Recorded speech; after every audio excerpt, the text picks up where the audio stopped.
Hey everybody out there, it's Alabama Deaton coming back at you. Alright, so I'm working on my car. Yes, it has nearly died as of yesterday. And so I'm working on it. Before I get my hands all too totally greasy, let's go over another watch review. We have a replica of a 2023 Rolex with a celebration dial. So, what do we think about this? Well, we're going to come in and we're going to look at it bit by bit.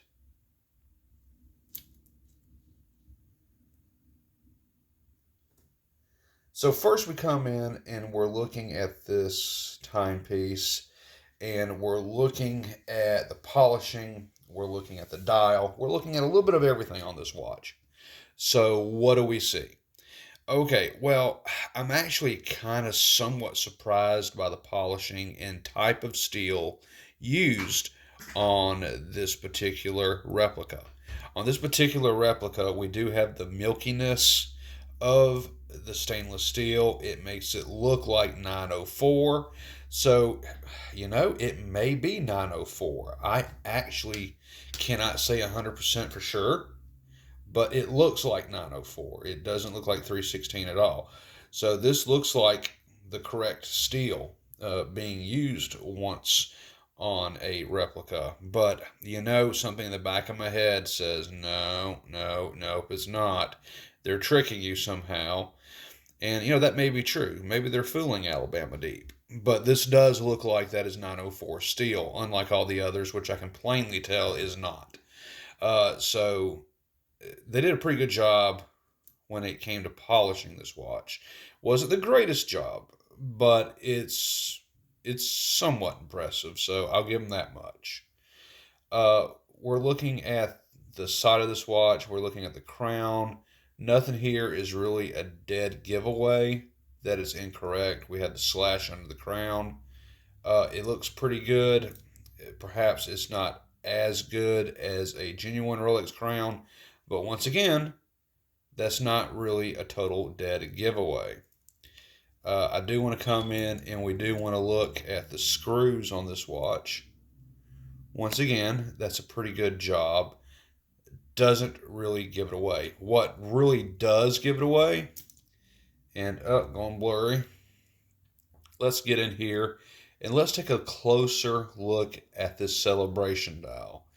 I cannot vouch for the rest of this watch, um, or on the original by any stretch of the imagination when I'm looking at the balloons, which I'm told that those represent the entire series of Rolex watches, etc., etc., uh, from the birth of the company.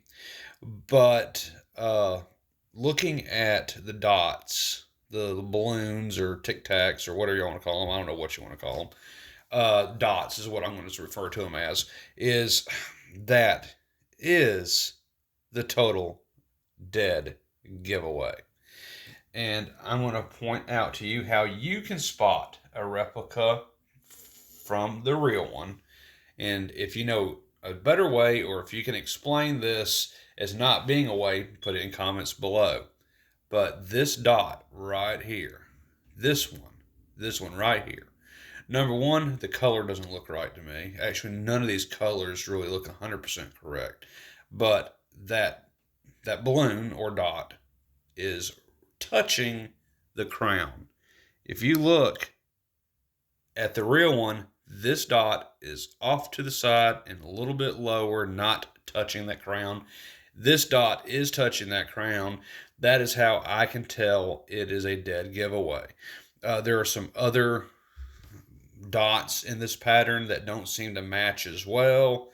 So I thought they did a really poor job trying to emulate the celebration dial.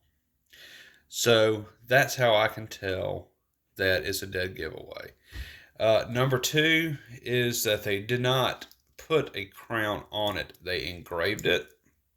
So once again, we're kind of blurry. They didn't do a really super job on that crown. That crown doesn't look totally convincing to me at all. To me, that makes it look like it's a total fake. That is another way I can tell that that is a replica. Now, I'm going to tell you the story behind this watch. There is a subscriber out there who actually gave me this watch. Um, they decided to give this to me just as a hello and a thank you, because they had a watch that came in, said, "Hey, I have a Rolex vintage. It's not even a date just. It's just a Rolex date, probably from the 60s. Hey, can you fix this watch for me?" So he did. It showed up at my house with this celebration watch in there. And he says, if it's a major repair, just tell me what you'll charge to fix it. And if it's something very, very, very simple, then if you'll take the watch as payment on it, uh, I thought you may enjoy that more than money.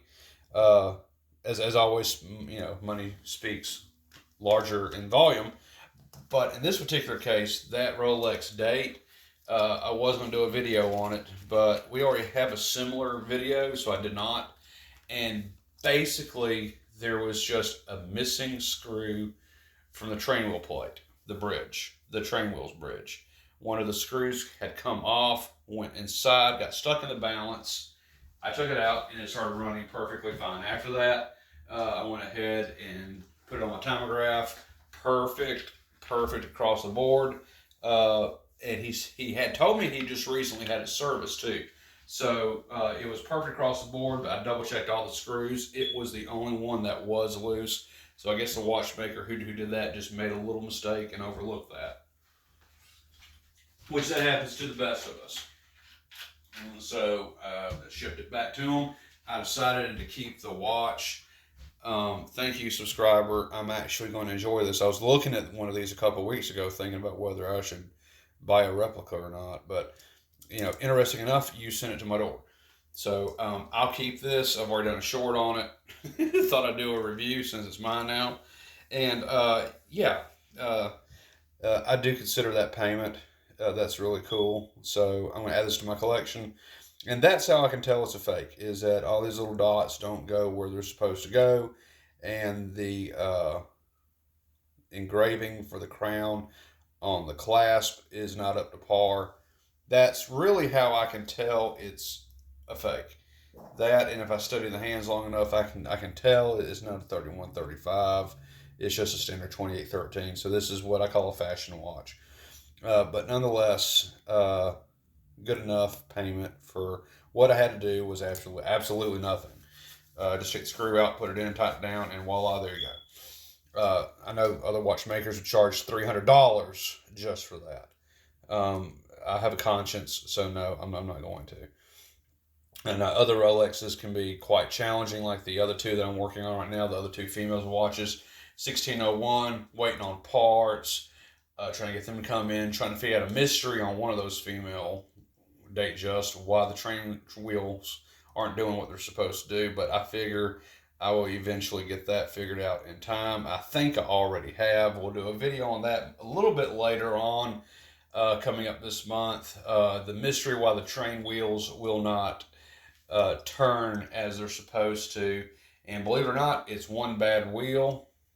But other than that, it all goes fine. So I need to ask that owner of that female date just if he's going to buy the part, which is a one of the train wheels. I'm thinking that wheel's right around $50, $60, something like that. He'll have to buy that, and we can get that replaced. But that appears to be what was wrong with it all along, and I don't know why. That wheel looks perfectly fine, but riddle me this: if I replace that wheel with an identical wheel for another person's watch that I was doing at the time, uh, late last night, as I consider it towar, because it was about 7 in the morning. So it's really my nights and days are different than most. So I consider that late into the night. It's really early in the morning, but had not been to bed. I was up continuously yesterday all the way through till 7:30 in the morning. So I did spend an hour because it was getting on my nerves thinking about it. It turns out is that one train wheel, and I don't know why. I have no clue whatsoever. Only thing I know is if I put the original back in there, those train wheels lock back up. If I remove it and replace it, they turn perfect. Who knows? Uh, Pivot, I don't know. Go figure. But that's what's wrong with it. No teeth broken, no nothing like that. It's just that it there's something that was just wrong with it. Maybe over time it just wore down in a certain way to where the teeth don't match up on the train wheels exactly just right, or it's slipping or whatever, and it locks. Who knows? I don't know. But once I replaced it, Lord behold, it starts to work. So yeah, we'll have to talk to the owner of those two watches and see what we can do when it comes down to that train wheel bridge wheel. But getting back to this, yeah, this is I was wanting one of these. So thank you, subscriber. I really appreciate that. Uh, like you were saying, no, it's not the world's greatest, but it's not the world's worst either. So I'll probably do a little upgrading on this. Yes, I can tell it's a replica just by looking at that one balloon or circle on there. And by the way, if you're noticing my little hand, this is a war wound off the Ford Taurus, turning some wrenches. Yes, it does hurt. Um, in which case, we're about to get some more grit and grime on me, as whenever I always work on a car, I always have grit and grime all over me.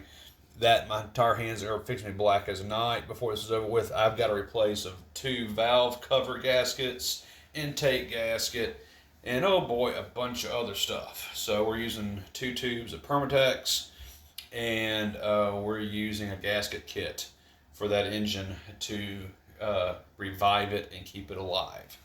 But anyway, that's the end of this video. I just wanted to show this to you and ask you your thoughts on the Celebration dial. What do you possibly think? For me, I'm actually kind of glad Rolex did something new. It's not the traditional, straight up, same old watches that they always do. First we had the puzzle dial, and now we have the Celebration dial. And yeah, just very interesting. One more thing before we go, let's zoom in a little bit. Let's look at the engraving on this. It does look like they're getting better on their engraving, doesn't it?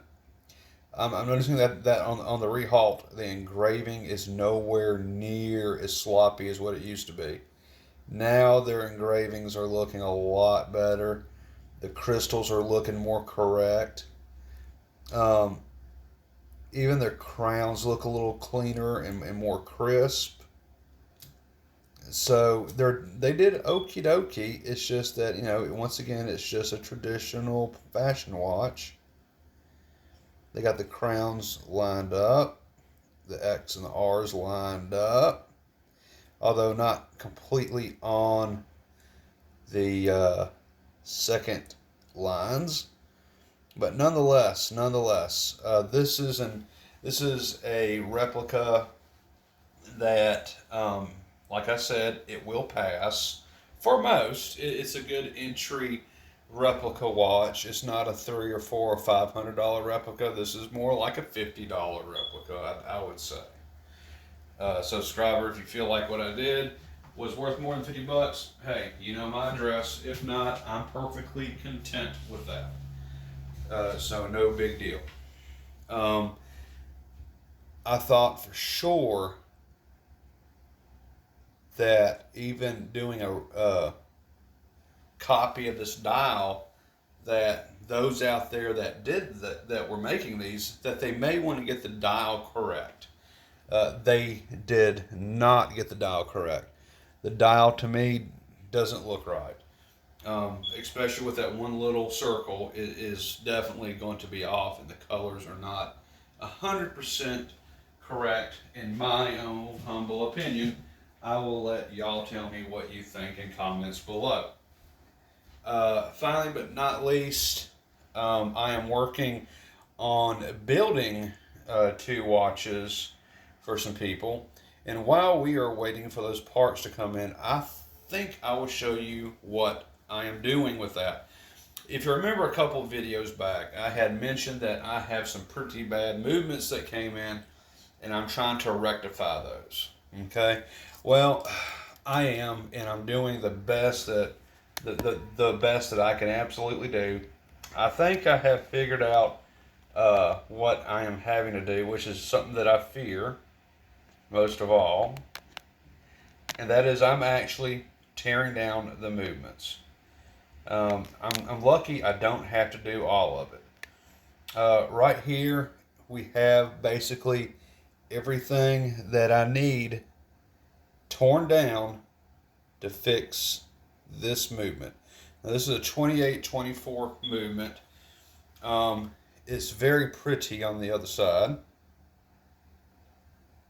as you can see, very pretty. But it is stuck in the third position. And no matter what I do, I cannot get that back in. And I know in comments I had read somebody said, well, just take the stem and you should be able to have it out far enough and then release and it can go back in. I read up on that and speaking to other watchmakers, hey, is this something new I can learn? That won't do on the 28-424. You have a winding stem keyless works malfunction. And stuck in the third position, there is nothing more to be done except for tearing down the keyless works with the stem inserted and then putting it back together the way it came. And then when you're done, hopefully it will not do it again. So I will be very careful with that. And I figure it is a lubrication error, is the way it was described to me. The parts are just too dry. There's not enough lubrication. That is why they're having the issue that they're having. So I will be lubricating the keyless works on this and putting it back together, and we're going to see where we're at after that. If not, I have ordered 5 of these 28-24s. Every single one of them has messed up. Now, this isn't just with the 28-24s. This is with the 32-35s that I've ordered and the ones that are GMT for the Replica Rolex 32-35 and etc. They too did this, and they're coming from the same supplier. And I have a sneaky suspicion it's the same manufacturer. Why are they doing that? I do not know. I've never had that problem before except for once, and that was on my embalmer's watch. If y'all remember those videos I had a while back that had my embalming license in it.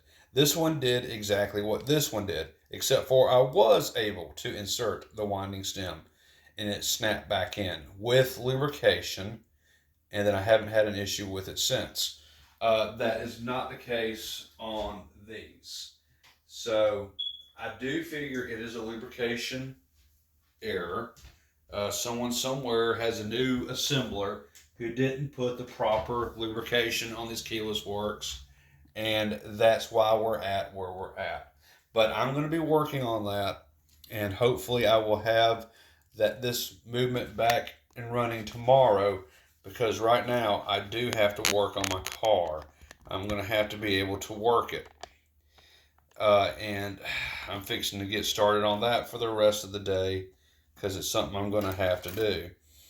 But once again, I thought I would show you this watch one more time.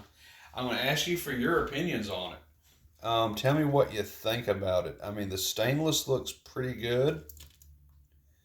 I don't have an issue with that. But I do have an issue with that. And I do have an issue with these dots not being in the right spot. Other than that, you know, it's a decent entry replica watch if you're first getting into collecting replicas and you want to start a small collection. Then yes, you can absolutely spend $50 a piece on a couple of them until you want to save up for something very much more fine, like the VSF replicas that I've been servicing recently. So that's just my humble opinion.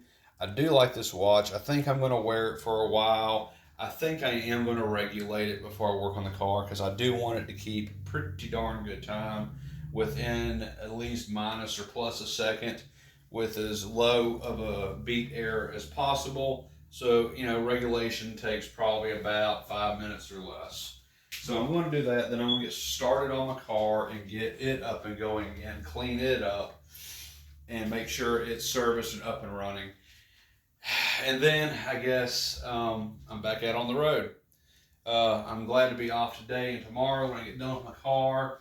While we're waiting on 2 mainsprings to come in for the latest date just and for the 1601, because I found a new old stock mainspring. I think I'm going to buy that because I think the owner will be much more happy with an original new old stock mainspring from Rolex in his watch than a generic. So if at all possible, stay away from the replicated parts. Go with actual Rolex.